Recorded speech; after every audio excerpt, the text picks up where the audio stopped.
Hello দর্শক বন্ধুরা, আমার নতুন ব্লগে আপনাকে স্বাগতম। তো আজকের ব্লগটি হলো রূপপুর পারমাণবিক বিদ্যুৎ কেন্দ্র এবং হার্ডিং ব্রিজকে নিয়ে। সো সবাই দেখতেই থাকুন। এখন যেটি দেখতে পাচ্ছেন সেটি হলো আমরা হার্ডিং ব্রিজের উপর দিয়ে যাচ্ছি এবং ওই যে সাদা চিমনির মতো যা দেখা যাচ্ছে সেটি হলো আমাদের রূপপুর পারমাণবিক বিদ্যুৎ কেন্দ্রের চিমনি। ওয়াও, ব্রিজটি দেখলেই আপনার মন শান্তি হয়ে যাবে এবং চিমনিগুলো দেখুন কত সুন্দর।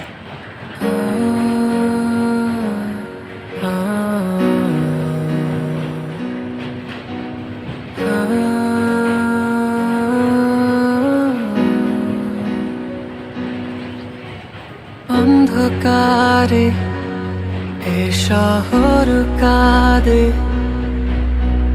বৃথা যাবে কি কান্না হাহাকারে।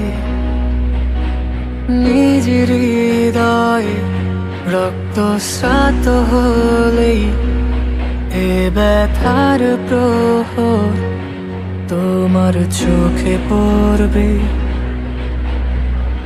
এ শহরে নেমেছে আধার, নিঃস্ব হাতে ফিরেছে বারবার। এ আওয়াজ হয়েছে কান্নার, শত শত মৃতের স্মৃতি আর নয়। এ জাতি কবে কি ফিরে পাবে স্বাধীনতা? মৃত শহরে চাপা পড়ে গল্প কথা। ব্রিজের প্রায় শেষের মাথায় আমরা এসে গেছি এবং চিমনিটিও ভালোভাবে দেখা যাচ্ছে। আপনারা দেখতে পাচ্ছেন এটি হলো আমাদের টুঙ্গিপাড়া এক্সপ্রেস, যা টুঙ্গিপাড়া মানে গোবরা থেকে সরাসরি রাজশাহী চলাচল করে প্রতিদিন। এই ট্রেনের সময় হলো সকাল 6:30 এবং ফিরতি ট্রেন মনে হয় আমার জানা নেই, তবে মনে হয় বিকাল 5টা। লোক দেখুন প্রায় মেট্রো রেলের মতোই ভেতরের ডেকোরেশন। সো আপনারা দেখতেই পাচ্ছেন যে ট্রেনটি অনেক স্পিডে যাচ্ছে।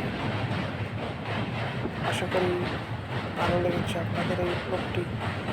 দেখুন এখন আরও স্পষ্ট দেখা যাচ্ছে চিমনিগুলো। সম্ভবত এটি পারমাণবিক বিদ্যুৎ কেন্দ্র, যা বর্তমান সচল আছে। তবে আশা করা যায় যে কিছুদিনের মধ্যে আমাদের বিদ্যুতের যে একটা ঘাটতি, যে লোডশেডিং পুরোপুরি চালু হওয়ার ফলে তা আমাদের শেষ হয়ে যাবে। এটি হলো আমাদের পাকশি রেলওয়ে স্টেশন। এখানে সম্ভবত ট্রেনটি দাঁড়াবে না, তবুও আপনাদেরকে দেখালাম। ও আর আপনার রাজকুমার ছবির শুটিংও কিন্তু এই স্টেশনেই হয়েছিল, এই ব্রিজের উপরেই হয়েছিল। সো তারা রাজকুমার ছবির ওই দৃশ্যটি দেখছেন তাদেরও কমেন্ট করুন তাড়াতাড়ি।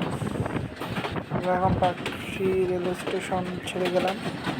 এখন সামনে আমাদের ঈশ্বরদী জংশন, না ঈশ্বরদী না, মনে হচ্ছে পোড়াদাহর পরে ঈশ্বরদী জংশন। তো সবাই সাথেই থাকুন।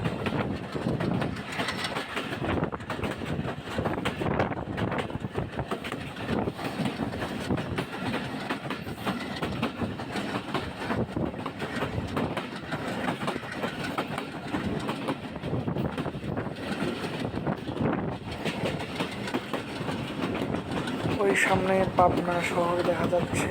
সো আজকের ব্লগটি আমাদের এই পর্যন্তই। আশা করি সবাই ভালো থাকবেন এবং আপনারা আমাদের কাছে ভালো লেগেছে আমাদের এই ব্লগটি। ধন্যবাদ, সাবস্ক্রাইব করে পাশে।